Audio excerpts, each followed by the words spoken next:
I stood at my parents' 30th anniversary party, still recovering from major spinal surgery 3 weeks ago. My father, Gerald, who was the director of operations at Mercy General Hospital, loudly mocked me in front of 30 relatives.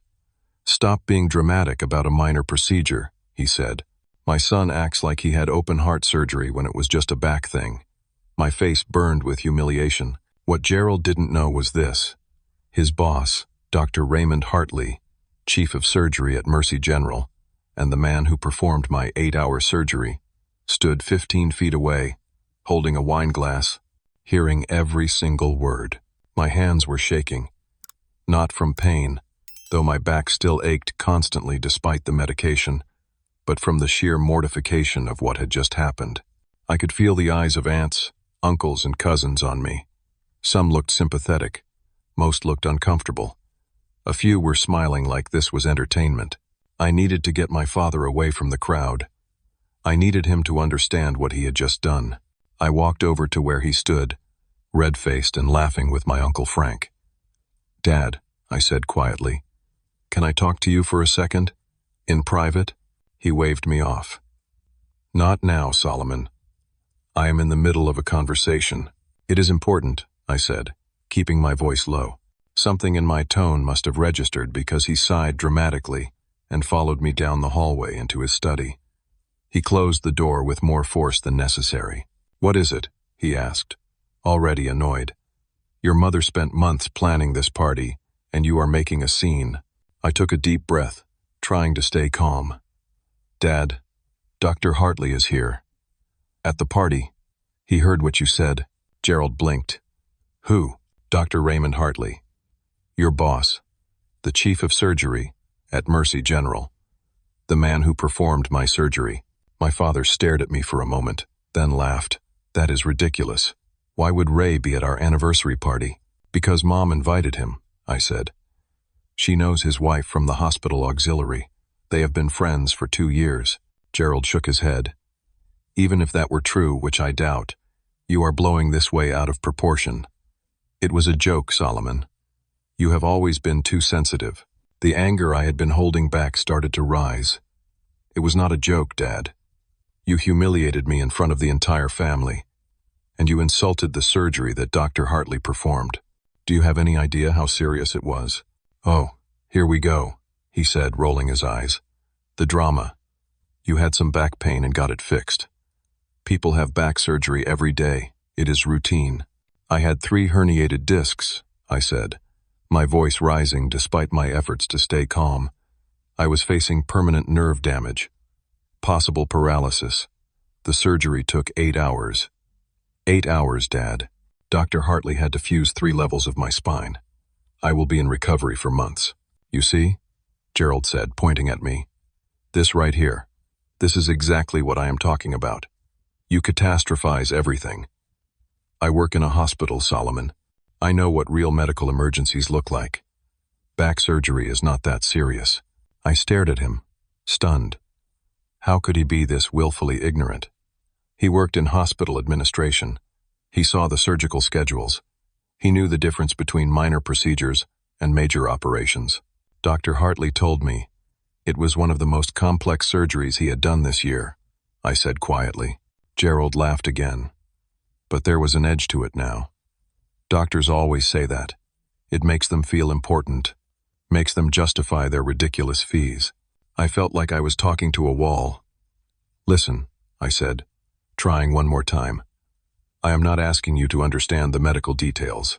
I am asking you to please, just come back to the party and apologize to Dr. Hartley, or at least acknowledge that you spoke out of turn." My father crossed his arms. "I am not apologizing to anyone. If Ray actually is here, which I still do not believe, then he knows how father-son dynamics work. He probably has kids of his own. He will understand." I realized in that moment that reasoning with him was pointless. His ego would not allow him to admit he was wrong. "Fine," I said. "Then let me introduce you properly so you can see for yourself." We walked back to the main room. I scanned the crowd and spotted Dr. Hartley near the fireplace, talking with my mother and his wife, Eleanor. I started walking toward them, my father following reluctantly behind me. But before I could say anything, my father stepped forward and extended his hand to Dr. Hartley. "You must be one of Solomon's doctor friends," Gerald said with a smile. "Sorry about my son's dramatics. Between you and me, he has always been a bit of a hypochondriac, had us worried over nothing his whole life." I watched Dr. Hartley's expression change. The pleasant smile vanished. His eyes went cold. He looked at my father's extended hand, but did not take it. "I am Raymond Hartley," he said, his voice flat. "Chief of Surgery at Mercy General Hospital. I performed your son's surgery 3 weeks ago. It was one of the most complex spinal fusions I have done this year. Solomon's condition was severe. Without surgery, he risked permanent paralysis." The color drained from my father's face. He opened his mouth, closed it, then opened it again. "Dr. Hartley, I did not realize you were here." "Clearly," Dr. Hartley said. There was a long, awful silence. My mother looked mortified. Eleanor looked uncomfortable. I wanted to disappear. Then my father did something that made everything infinitely worse. Instead of apologizing, instead of acknowledging his mistake, his ego took over. He laughed nervously and said, "Well, Ray, you know how it is. Kids need to toughen up sometimes. I am sure you see patients overreact all the time." Dr. Hartley set down his wine glass on the mantel. His jaw was tight. "Excuse me," he said coldly, and walked away without another word. Eleanor murmured something apologetic to my mother and followed him. My mother turned to my father, her eyes wide with horror. "Gerald, what have you done?" He waved her off. "He will get over it.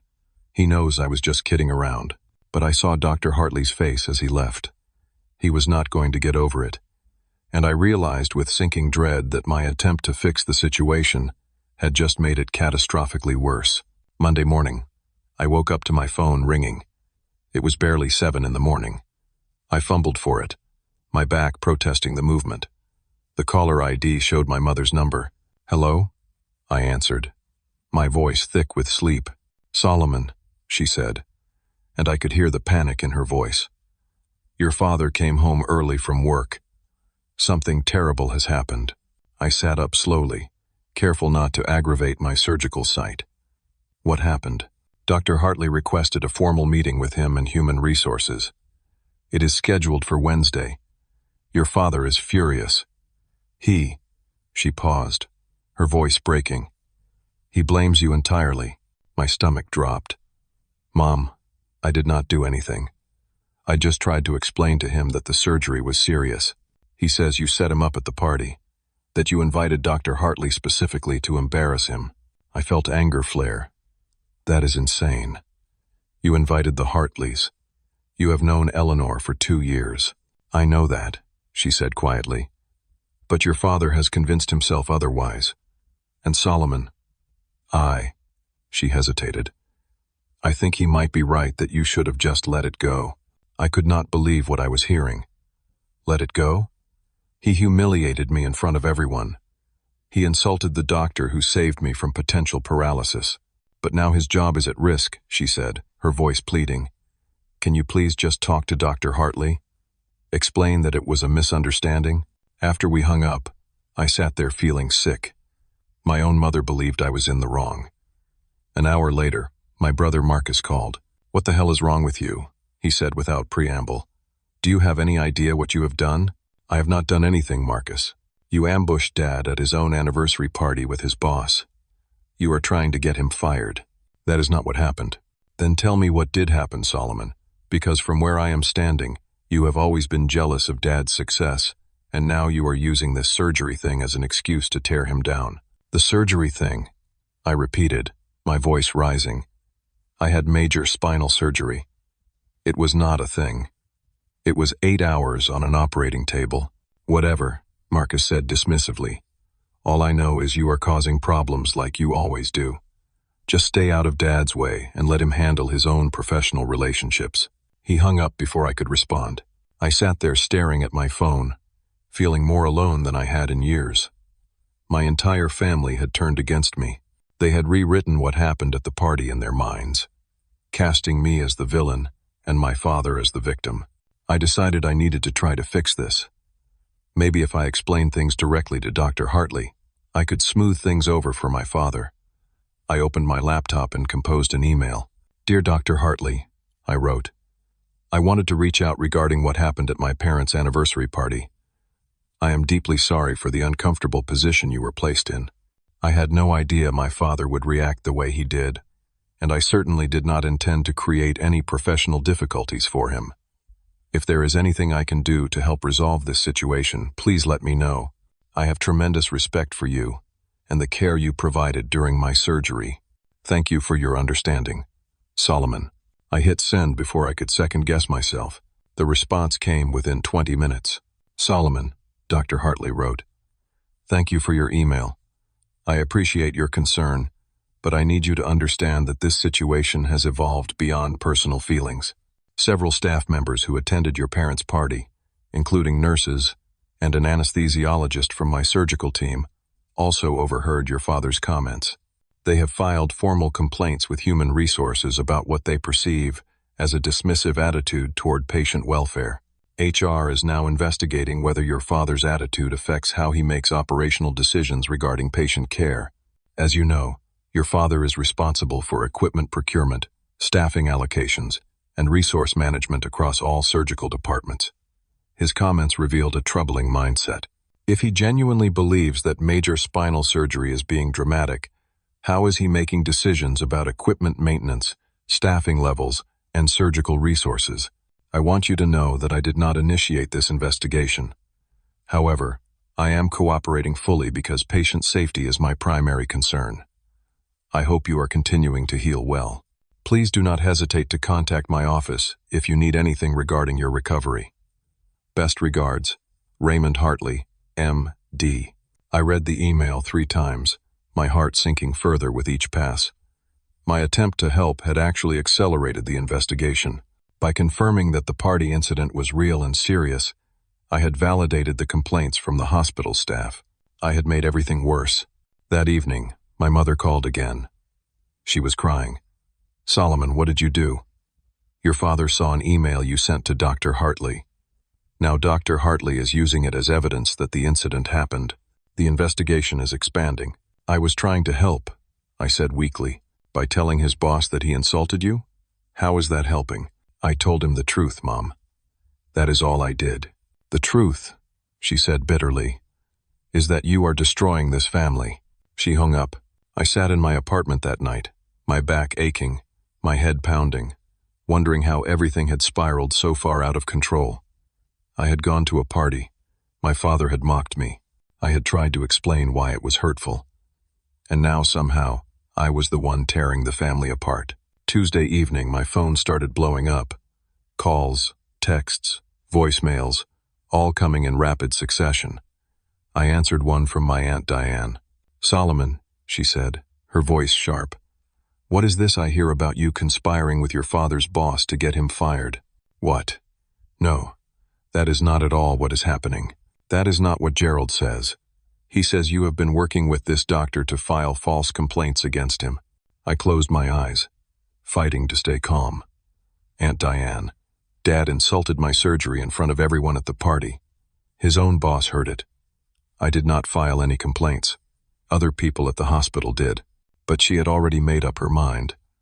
I do not know what has gotten into you, Solomon, but you should be ashamed of yourself. After everything your father has done for this family." The calls kept coming.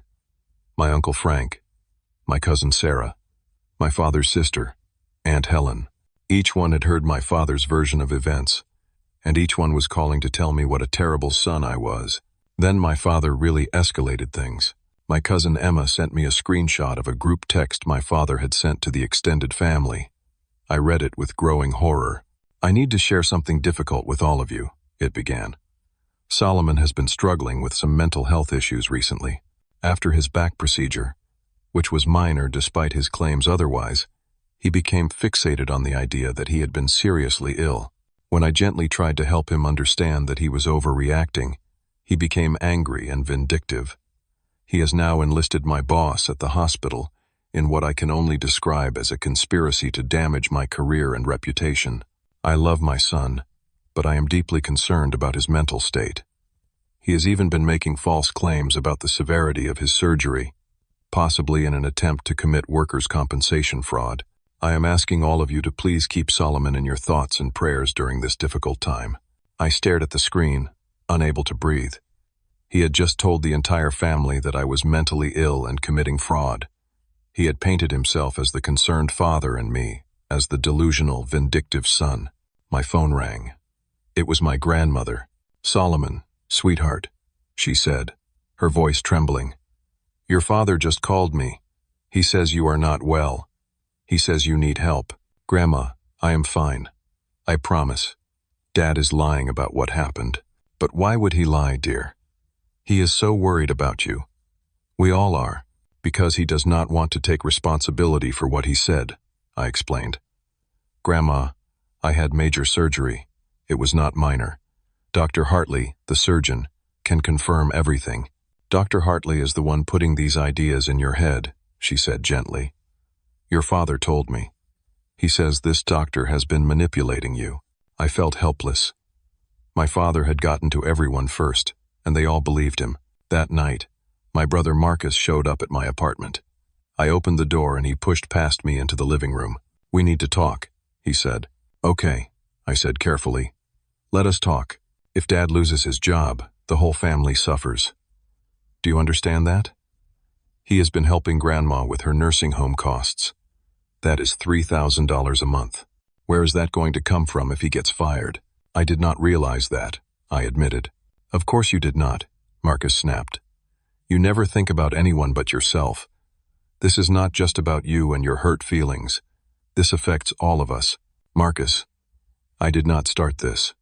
I did not file any complaints with HR. But you sure as hell did not try to stop it, did you?" He stepped closer to me, his face red.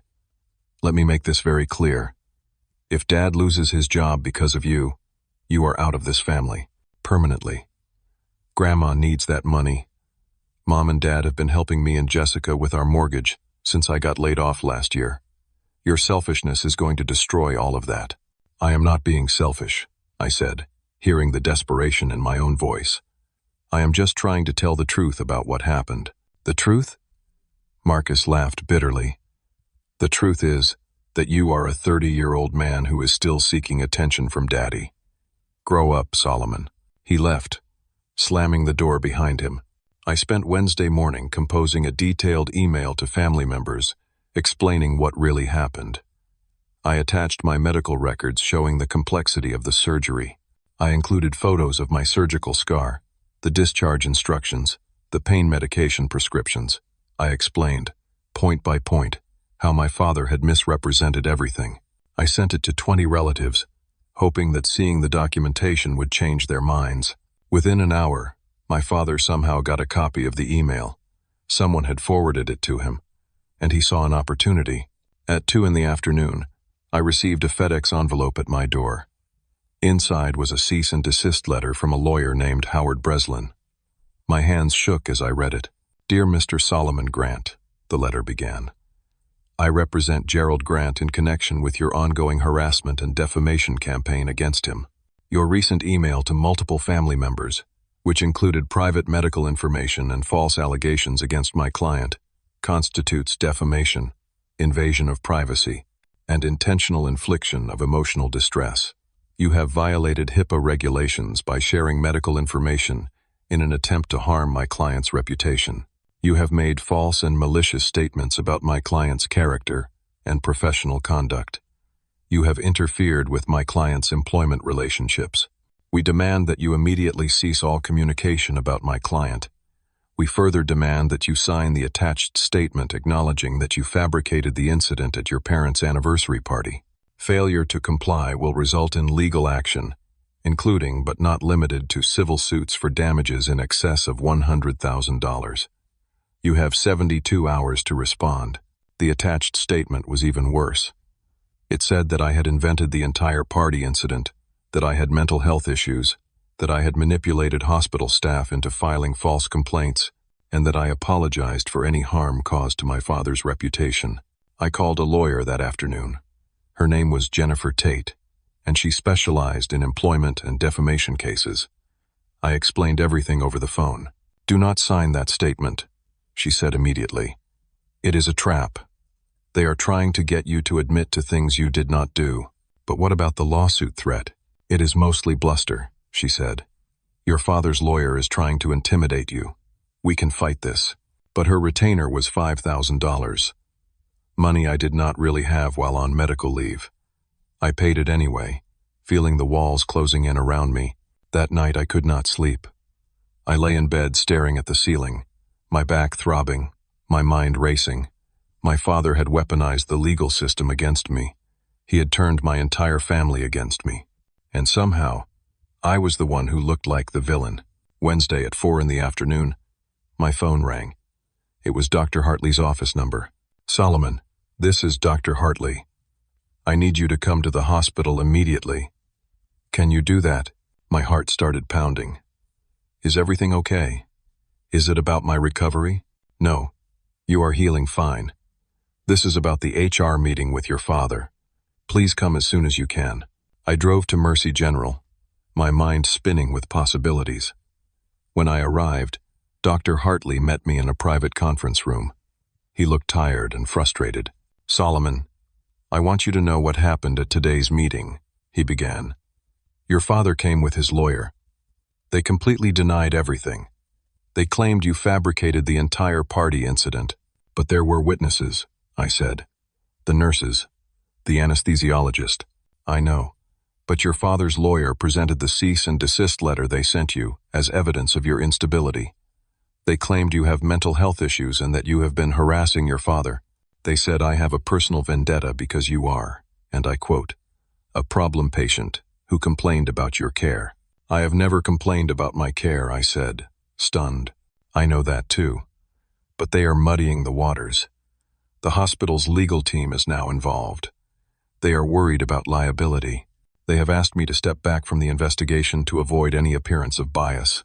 The witnesses, the nurses, and the anesthesiologist who filed complaints, they are being pressured not to make waves. Your father has been at this hospital for 8 years. He has relationships, connections. He is using all of them." "So what does this mean?" I asked, though I was afraid I already knew the answer. "It means the investigation might be dropped," Dr. Hartley said, his frustration evident. "Your father has made this too legally complicated. The hospital does not want to fight it." I felt like the floor was dropping out from under me. "So he just gets away with it?" Dr. Hartley ran a hand through his hair. "I am trying to prevent that. But I need you to understand the position we are in. Your father is playing hardball. Is there anything I can do?" He hesitated. "There is one option. HR has suggested a mediation meeting. You, your father, myself, and the HR director. We all sit down and talk through what happened. Try to resolve this." I thought about it. My lawyer had advised me not to engage with my father at all. But maybe if I could just explain things directly to the HR director, face to face, I could clear this up. "I will do it," I said. "Solomon, I want to warn you. Your father's lawyer is very aggressive. This could be difficult. I understand, but I need to try." The mediation was scheduled for Friday morning at 9. I told Jennifer, my lawyer, about it. She was immediately concerned. "Solomon, this sounds like a setup. You should not go without legal representation, but I cannot afford to pay you to come to a mediation meeting. The retainer already maxed out my savings." "Then do not go at all," she advised. "Anything you say can be used against you later." But I felt like I had to try. This was my chance to set the record straight. Friday morning I arrived at Mercy General at 8:45. I was directed to a conference room on the administrative floor. When I walked in, my heart sank. My father sat at one end of the table with Howard Breslin, his lawyer. There was also a woman I did not recognize, setting up a stenography machine in the corner. "What is that?" I asked. "Court reporter," Breslin said cheerfully. "Just here to keep an accurate record of the proceedings."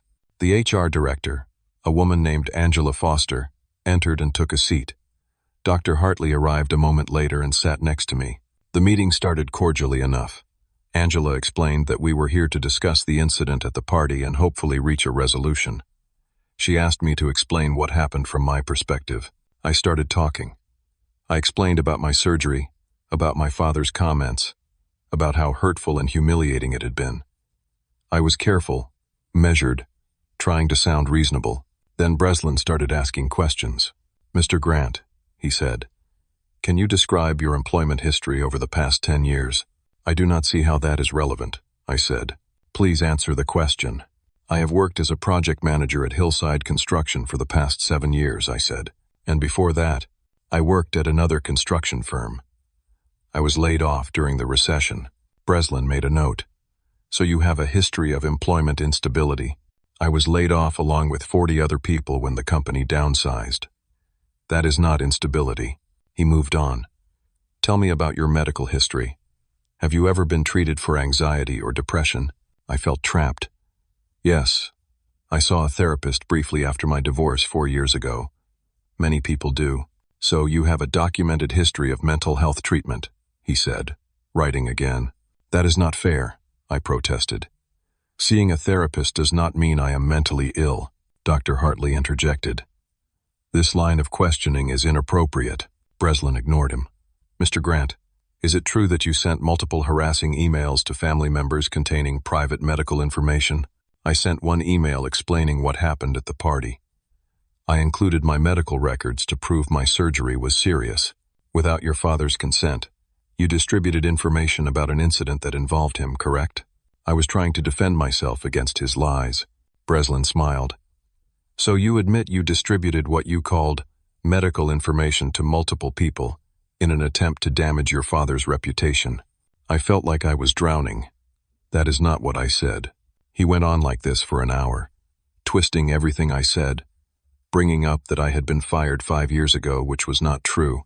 It had been a layoff, but they framed it as termination for cause, implying that I had a pattern of attention-seeking behavior, asking about my divorce, suggesting I had a history of failed relationships.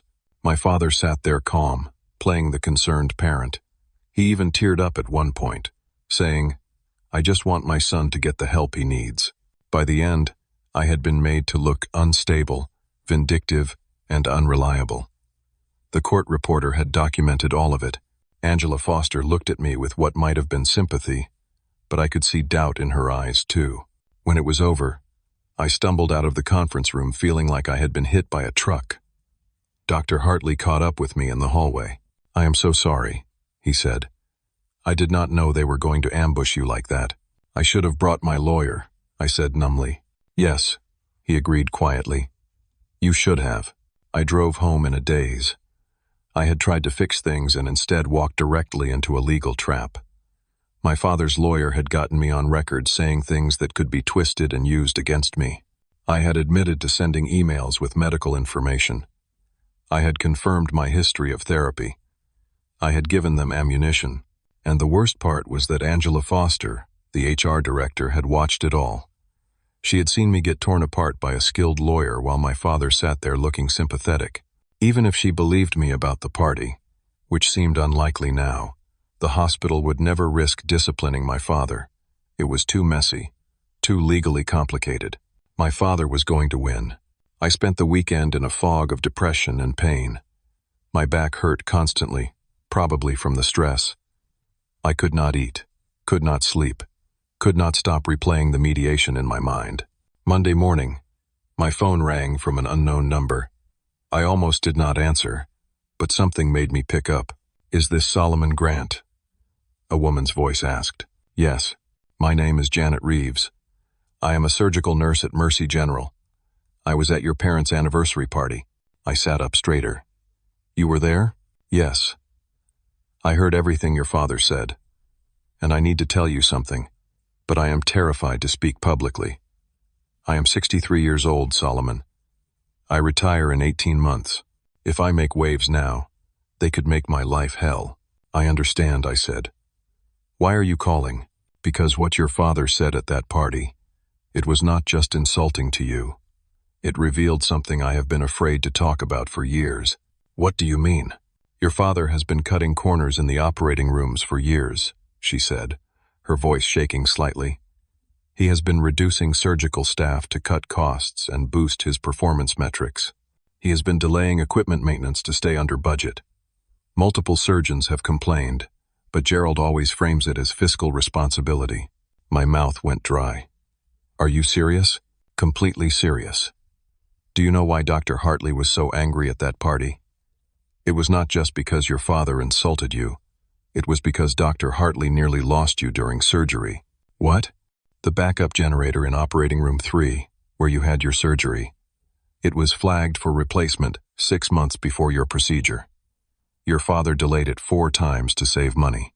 During your surgery, the primary power system had a brief fluctuation. The backup generator was supposed to kick in immediately, but it hesitated for almost 30 seconds. The monitoring equipment glitched. Dr. Hartley had to operate partially blind for those 30 seconds. He has been furious about it ever since, but the hospital administration kept telling him the generator was fine, that it passed minimum standards.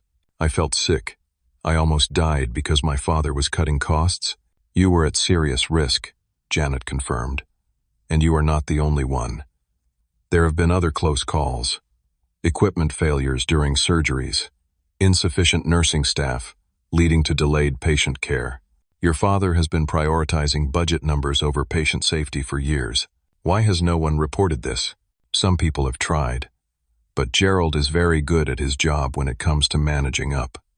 The hospital executives love him because he keeps costs down and makes their financial reports look good. The complaints from doctors and nurses get buried in bureaucracy. I felt anger building, replacing the despair. So what do I do with this information? I am giving you names and dates, Janet said. 3 other incidents where Gerald's cost-cutting led to dangerous situations. One case where a patient actually suffered complications because equipment malfunctioned during surgery. The hospital settled quietly with that patient, but Gerald buried the incident in paperwork so it would not trace back to his budget decisions. If you want to really expose what your father has been doing, this is how you do it. Why are you telling me this? I asked. Because I have kept quiet too long, she said, her voice breaking. I have watched patient care suffer because I was afraid for my pension. But hearing your father mock your surgery, hearing him call major spinal surgery dramatic, I realized he genuinely does not understand or care about what we do. He sees us as line items in a budget, and that makes him dangerous. She gave me details, names, dates, incident reports. She promised to testify if needed, though she was terrified. When we hung up, I sat there staring at my notes, my mind racing. This was bigger than the party incident. This was about patient safety, and I had the evidence to prove it. I called Jennifer, my lawyer. I explained everything Janet had told me. She listened carefully, then said, "This changes things. If what she is saying is true, your father's conduct is actionable.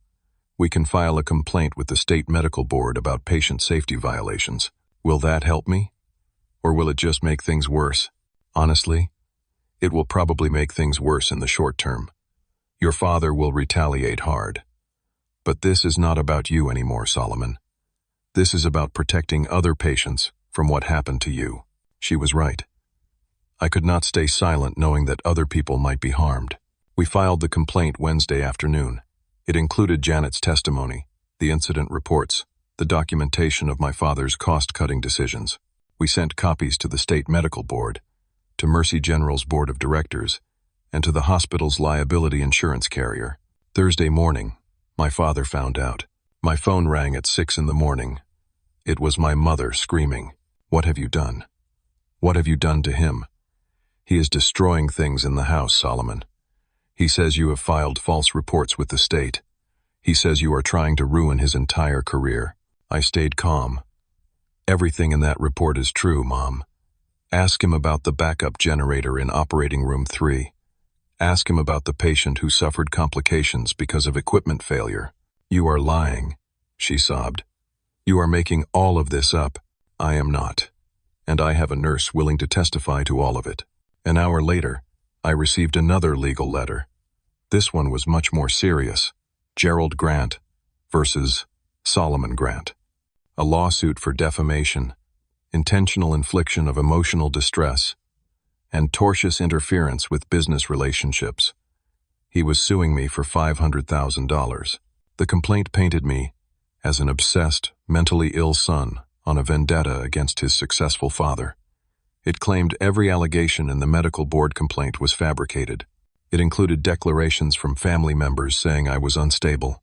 My mother, Marcus, my Aunt Helen. All of them had signed statements saying I had a history of mental health issues and erratic behavior. Jennifer called me after receiving the lawsuit. "Solomon, this is bad. He is playing for keeps now. Can he actually win? He does not need to win. He just needs to make it expensive and painful enough that you give up. That is what these kinds of lawsuits are designed to do." That same day, my father filed for a permanent restraining order. The hearing was scheduled for the following week. His declaration claimed I had been stalking him at his workplace, sending threatening communications, and harassing him through family members. He claimed to fear for his safety. Friday morning, the local news picked up the story. Someone, probably my father's lawyer, had tipped them off. The headline read, "Hospital Executive Sues Son Over False Workplace Allegations." I watched the news segment in horror. They interviewed my father outside his house. He looked tired, sad, the perfect picture of a heartbroken parent. "I love my son," he said to the camera, "but he is not well. He has been making increasingly disturbing allegations against me, against the hospital where I work. I believe he needs professional help, and I hope that through this legal action, we can get him the treatment he needs." The reporter ate it up. It was a compelling narrative. The concerned father, the troubled son, the false allegations. They did not mention the party incident. They did not mention Dr. Hartley. They did not mention the patient safety issues. It was all about poor Gerald being victimized by his mentally ill son. The story spread on social media. I started getting messages from people I barely knew. Some were supportive, but most were not. People calling me ungrateful, a liar, mentally ill. Strangers were commenting on news articles saying I should be locked up, that I was dangerous. My employer saw the news coverage. Human Resources called me Monday morning and placed me on administrative leave pending an investigation. They said they needed to ensure I was stable enough to manage construction projects and work with clients. I sat in my apartment Tuesday afternoon reading comments about myself online. Hundreds of people, none of whom knew me, had decided I was a terrible person based on a 3-minute news segment. My father had successfully painted himself as the victim, and I was now the villain in a public narrative. My phone rang. It was my mother. I answered. "I wish you had never been born," she said, her voice cold and flat. Then she hung up. I put the phone down. I felt numb, empty, completely alone. Maybe I should just give up, I thought. Maybe I should move to another state, change my name, start over somewhere where nobody knows this story. Maybe fighting was pointless. That night, I sat in the dark, my back aching, my head pounding, trying to figure out how to escape this nightmare. At 11:30, my laptop pinged with an email notification. I almost ignored it, but something made me check.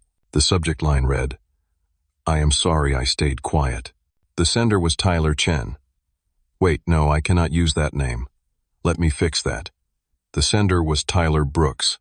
He was the anesthesiologist who had been at the party. I opened the email with shaking hands. "Solomon," he wrote. "My name is Tyler Brooks. I was at your parents' anniversary party. I heard everything your father said. I heard Dr. Hartley's response. I have been following the situation, and I have felt sick about my silence. I was afraid to speak up. I have a family, a mortgage, student loans. I was afraid that getting involved would put my career at risk. But seeing the lawsuit, seeing your father paint you as unstable on the news, I cannot stay quiet anymore. I am willing to testify about what really happened at that party. I am also willing to testify about your father's cost-cutting measures and how they have affected patient care. I have my own documentation of incidents. I have emails where your father denied requests for additional anesthesiology staff even when we were dangerously understaffed. I have records of equipment failures that I reported and that were ignored. I took an oath to do no harm. Staying silent while you get destroyed for telling the truth is causing harm. If you are still fighting, I want to help. I know it might be too late, but I am ready to stand with you now. Tyler Brooks, M.D. I read the email 3 times. Then I started crying, big gasping sobs that hurt my surgical site. For the first time in weeks, they were not tears of despair. They were tears of relief. Someone believed me. Someone was willing to help. I should have brought my lawyer, I said numbly. It was past midnight, but I called Jennifer anyway. She answered groggily. We have a witness, I said. A doctor who was at the party. He is willing to testify to everything. I heard her wake up fully. Send me his email. Forward everything. This changes things, Solomon. This really changes things. I knew the fight was far from over. I knew my father would retaliate even harder. But for the first time in weeks, I felt like maybe, just maybe, I was not completely alone in this. 3 weeks later, I was at my lowest point. The restraining order hearing had happened. Despite Jennifer's best efforts, the judge had granted a temporary order. I could not go within 500 feet of Mercy General Hospital. That meant I could not attend my own follow-up medical appointments with Dr. Hartley. My family was not speaking to me at all. My grandmother had suffered a panic attack during a family gathering where they were discussing the situation. She had been hospitalized overnight for observation. Everyone blamed me. The guilt was crushing. Marcus had come by my apartment one last time. He pounded on the door until I answered. When I opened it, he shoved me hard enough that I stumbled backward. My back screamed in pain. You put Grandma in the hospital, he said, his face red with rage. You happy now? You happy that your little vendetta is killing this family? Get out, I said, my voice shaking. You are dead to us, he said. All of us. Mom, Dad, me, everyone. You do not exist anymore. I hope it was worth it. He left. I locked the door and slid down to the floor, my back against the wall, and just sat there for an hour. I was isolated, depressed, and seriously considering just walking away from everything. Maybe I could move to another state, change my name, start over where nobody knew this story. Then Dr. Hartley called me from a personal cell phone number. Solomon, he said, I need to talk to you. Can we meet somewhere private? We met at a coffee shop far from the hospital. He was wearing casual clothes, not his usual professional attire. He looked tired but determined. I have spent the last 2 weeks quietly documenting your father's pattern of cost-cutting and the impact on patient safety, he said without preamble. I have internal emails, budget reports, maintenance logs. I have found at least 7 incidents over the past 3 years where your father's decisions led to near misses in surgery. One case where a patient actually suffered complications because equipment malfunctioned, and the hospital settled quietly to avoid a lawsuit. Your father buried that incident in paperwork so thoroughly that most people do not even know it happened. He slid a thick folder across the table to me. This is everything, he said. Dates, details, witnesses. I have been working with hospital staff who were afraid to come forward. Tyler has been helping. So has Janet. We now have 4 nurses, 2 anesthesiologists, and 3 other surgeons willing to testify about the pattern of safety issues related to your father's budget decisions. I stared at the folder, almost afraid to touch it. Why are you doing this? Because what happened at that party was not an isolated incident, Dr. Hartley said. It was a window into how your father thinks. He genuinely does not understand or respect the complexity of what we do. He sees patients as numbers and surgeries as line items. That mindset is dangerous in his position. I wanted to present this to the hospital board, but after the lawsuit and the restraining order, I needed to be sure you were willing to see this through, because it is going to get worse before it gets better, Solomon. Your father is going to fight this with everything he has. I am already at rock bottom, I said quietly. My family hates me. My grandmother had a panic attack because of me. I have a restraining order. I am on administrative leave from work. I do not know how much worse it can get. It can always get worse, Dr. Hartley said seriously. But I am asking you anyway. Are you willing to fight? Not just for yourself, but for the other patients who could be harmed by the way your father has been running things. I thought about it. About the other families who might go through what I went through.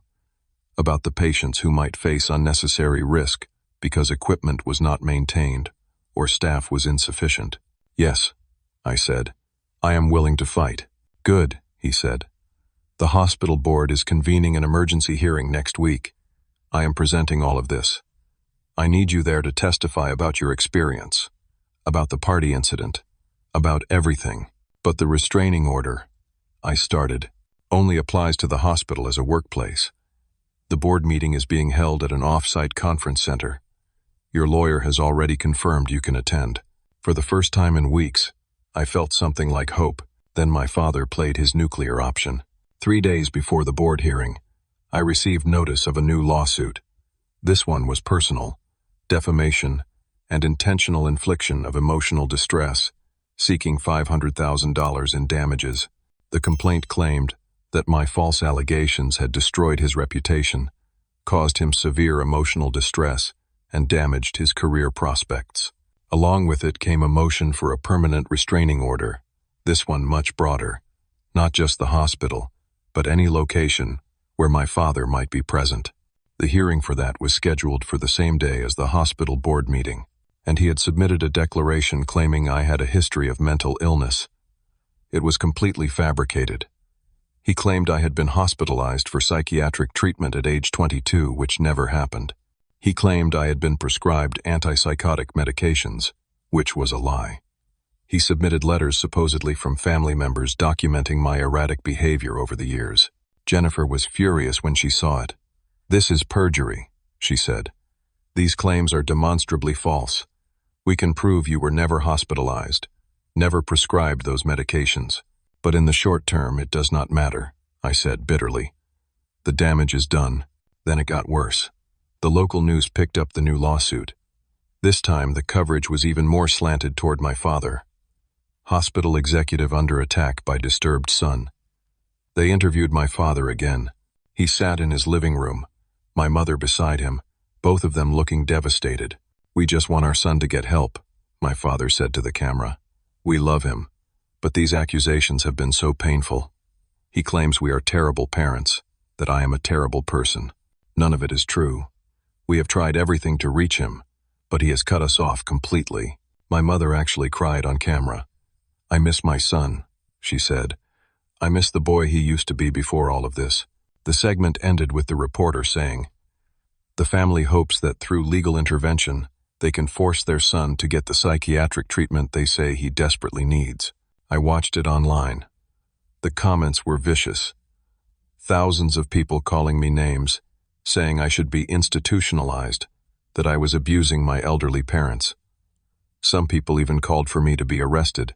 My employer called the next day. They were terminating my employment. The negative publicity was too much.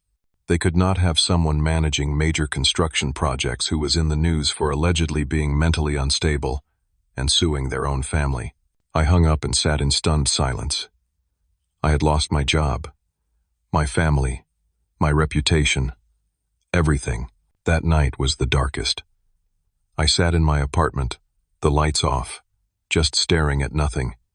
I thought about my father, how he had so methodically destroyed my life, how he had turned everyone against me, how he had used the legal system, the media, the family, everything at his disposal to paint me as the villain, and he was winning, completely, totally winning. I thought about just disappearing, moving to some small town in another state where nobody would know my name or my story, starting over completely. It would be easier than continuing to fight. My phone buzzed. Another email. I almost did not check it. But habit made me look. It was from Tyler Brooks.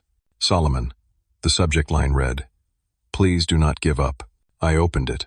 "I know how bad things look right now. I know your father is using every weapon he has, but the hospital board hearing is in 2 days.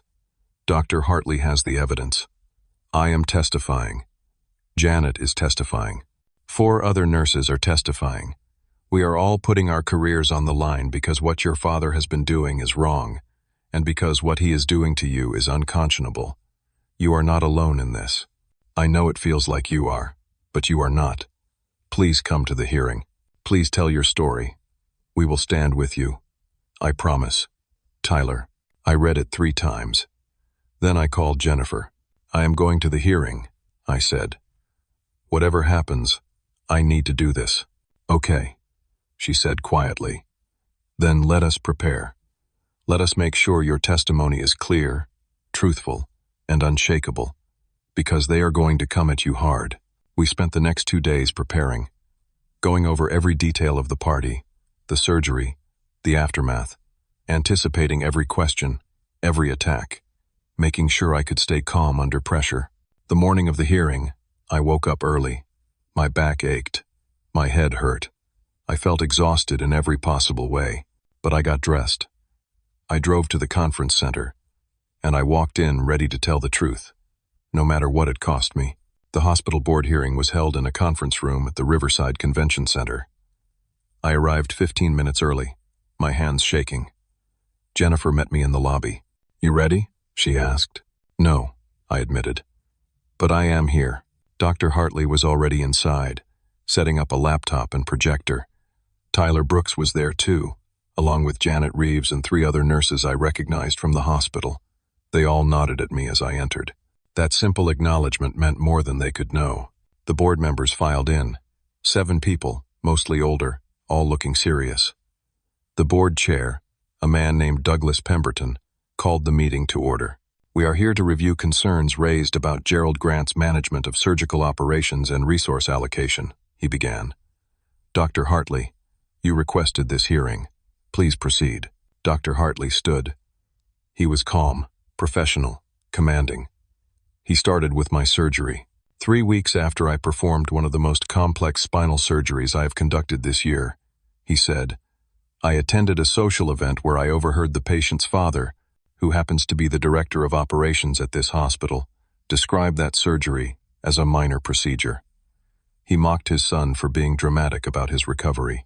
This concerned me deeply, not because it was personally offensive, but because it revealed a fundamental misunderstanding of the work we do. He clicked to the first slide. It showed my surgical notes. 8 hours and 14 minutes. Spinal fusion at 3 levels. High risk of permanent nerve damage without intervention. This patient, Solomon Grant, was facing potential paralysis, Dr. Hartley continued. The surgery was anything but minor. But what truly alarmed me was what I discovered when I started investigating Mr. Grant's decisions regarding operating room resources. He spent the next 30 minutes walking through the evidence. The backup generator in operating room 3 that had been flagged for replacement 8 months before my surgery. The 4 times my father had delayed that replacement to stay under budget. The 30-second equipment failure during my surgery when the monitoring systems went dark. I had to complete a critical portion of the spinal fusion operating partially blind, Dr. Hartley said, his voice tight with controlled anger. If I had made even a slight error during those 30 seconds, Solomon Grant could have been paralyzed for life. That near catastrophe was a direct result of Gerald Grant prioritizing budget targets over patient safety. He showed more evidence. 7 other incidents. Equipment failures. Insufficient staffing. Delayed maintenance. One case where a 58-year-old woman named Margaret Holloway had suffered a post-operative infection because the sterilization equipment had been malfunctioning, and my father had delayed the repair for 6 weeks. The hospital settled with Mrs. Holloway for $275,000, Dr. Hartley said. Gerald Grant buried the incident report so thoroughly that most of us never knew it happened. But I found it. And I found 5 other similar cases where his cost-cutting created preventable harm. The board members were leaning forward now, fully engaged. Then Tyler Brooks testified. He was articulate and calm, explaining how understaffing in anesthesiology had created dangerous situations, how my father had denied requests for additional staff even during periods of high surgical volume. I sent 3 emails to Mr. Grant requesting temporary additional coverage during a 2-week period when we had 15 major surgeries scheduled, Tyler said. He denied all 3 requests. We were forced to work double shifts. Exhausted anesthesiologists are dangerous. Mistakes happen. It was only luck that we got through those 2 weeks without a critical incident. Janet Reeves testified next. She was nervous but determined. She explained her 32 years at Mercy General, how she had watched equipment deteriorate, How she had seen nursing staff cut despite increasing patient loads. How she had been afraid to speak up because she was close to retirement. But watching Gerald Grant mock his own son's surgery, hearing him call major spinal surgery dramatic, I realized he genuinely does not understand what we do, she said, her voice shaking, and that makes him fundamentally unsuited for his position. 3 more nurses testified, each with their own stories of equipment failures, insufficient resources, and safety concerns that were dismissed or ignored. Then it was my turn. I walked to the front of the room. 7 board members stared at me. I saw my father's lawyer in the back row taking notes. This testimony could be used against me in the lawsuit, but I did not care anymore. I told them everything. About the party, about my father's comments, about how I had tried to explain the severity of my surgery and been mocked, about how he had turned the family against me, about the legal threats, the restraining order, the lawsuit. My father has spent the last month trying to paint me as mentally ill and vindictive, I said. He has convinced my entire family that I am the problem. He has filed a lawsuit against me for $500,000. He has gotten me placed on administrative leave from my job. He has systematically destroyed my life to avoid taking responsibility for what he said at that party, and for the decisions he has made in his role here. I paused, taking a breath, but this is not about me anymore. This is about the fact that I almost died on an operating table because my father delayed replacing a backup generator to hit a budget target. This is about Margaret Holloway and the infection she suffered because sterilization equipment was not properly maintained. This is about every patient who has been put at unnecessary risk because my father values cost savings more than human lives. The room was completely silent. I finished my testimony and sat down. My hands were shaking. Jennifer squeezed my shoulder. Then Gerald Grant took the stand. He was confident at first, composed. He presented himself as a responsible administrator, making difficult decisions in a challenging financial environment. Healthcare costs are out of control, he said. Part of my job is to ensure we are being fiscally responsible. That sometimes means making unpopular decisions about resource allocation. But then Douglas Pemberton started asking questions. Mr. Grant, can you explain why you overrode Dr. Hartley's equipment request for the backup generator 5 separate times? My father bristled. I did not override it. I delayed it. There is a difference. The generator was still functional.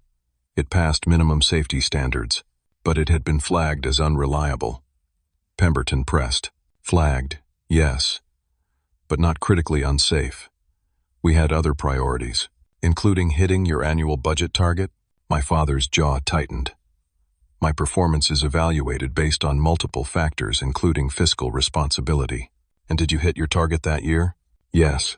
While delaying a generator replacement that subsequently failed during surgery, it was a minor glitch. Dr. Hartley handled it professionally. A minor glitch? Pemberton repeated. Dr. Hartley just testified that he was operating blind for 30 seconds during a complex spinal fusion. That seems somewhat more serious than a glitch. My father's composure started to crack. Look, surgeons always want the newest, most expensive equipment. Part of my job is to push back on those requests when they are not truly necessary. And who decides what is truly necessary? Pemberton asked. You? Or the surgeons performing the procedures? I have worked in healthcare for 8 years. I understand medical needs, but you are not a doctor, Pemberton said flatly. My father made his fatal mistake then. His ego took over. Most surgical complications are just doctors looking for excuses when they make mistakes, he said dismissively. Equipment failure is rarely the real cause. They just do not want to admit they messed up. The room went absolutely silent. Every doctor, every nurse, every medical professional in that room stared at him in disbelief. Did you just suggest that doctors blame equipment failures to cover up their own errors? Pemberton asked, his voice dangerous. My father realized his mistake, but it was too late. I just mean that, he stammered. Sometimes there are legitimate equipment issues, but often it is operator error. He was digging himself deeper. His lawyer was frantically scribbling notes, probably trying to figure out how to salvage this. Board member Julia Santos leaned forward. Mr. Grant, do you believe that spinal fusion surgery is a minor procedure? It depends on the specifics, My father hedged. Dr. Hartley described your son's surgery as one of the most complex he has performed this year. Do you disagree with his assessment? My father hesitated. Doctors sometimes overstate things. So you do disagree? I just think Solomon, my son, he has always been somewhat dramatic about medical issues. Your son was facing potential paralysis, Santos said, her voice hard. That is not dramatic. That is serious. The questioning went on for another hour. Each answer my father gave made things worse. He tried to defend his budget cuts by calling surgeons wasteful. He tried to minimize the equipment failures by suggesting they were exaggerated. He tried to paint himself as the victim of overly sensitive medical staff. By the end, he had insulted every medical professional in the room. The board deliberated for 45 minutes. We waited in the hallway. Dr. Hartley stood with me, Tyler on my other side. Janet sat nearby, looking exhausted. When they called us back in, Douglas Pemberton looked grim. The board has reached a decision, he said. Gerald Grant is terminated immediately for cause. His decisions regarding resource allocation have created significant liability for this hospital. His apparent lack of respect for medical professionals and medical procedures makes him unsuitable for any leadership position in healthcare. His termination is effective immediately, and we will be reporting the safety violations to state oversight agencies. My father stood, his face white with shock. You cannot do this, he said. I will sue. I will fight this. That is your right, Pemberton said. But your employment here is over. Please collect your personal belongings under security escort. My father left the room, his lawyer hurrying after him. I sat there in stunned disbelief. It was over. He had lost. The next day, the news broke. Hospital executive fired for safety violations. The story made regional headlines. The details about the equipment failures, the budget cuts, the patient harm, all of it came out. My father's defamation lawsuit collapsed within a week. His lawyer withdrew. Jennifer filed a countersuit for malicious prosecution and abuse of process. His new lawyer advised him to settle immediately. He agreed to pay all my legal fees and drop all restraining orders. He admitted no wrongdoing in the settlement but publicly withdrew all allegations about my mental health. The family reckoning came slowly. My mother called first, crying so hard she could barely speak. I am sorry, she kept saying. I am so sorry. I did not know. I did not understand. He lied to me about everything. Marcus showed up at my apartment 3 days later. He stood in my doorway, looking uncomfortable. I was wrong, he said simply. I was wrong about all of it. I am sorry I shoved you. I am sorry I said you were dead to us. I was angry and scared about the money, and I took Dad's side without even listening to you. I nodded. I am not ready to just forgive and forget, Marcus. You really hurt me. I know, he said, and I do not expect you to. But I needed you to know that I see now what he did to you. And I am sorry I was part of it. Some family members apologized. Some did not. My Aunt Helen never spoke to me again. My Uncle Frank sent a brief email saying he had been mistaken. My grandmother called me crying, telling me she was proud of me for standing up for what was right.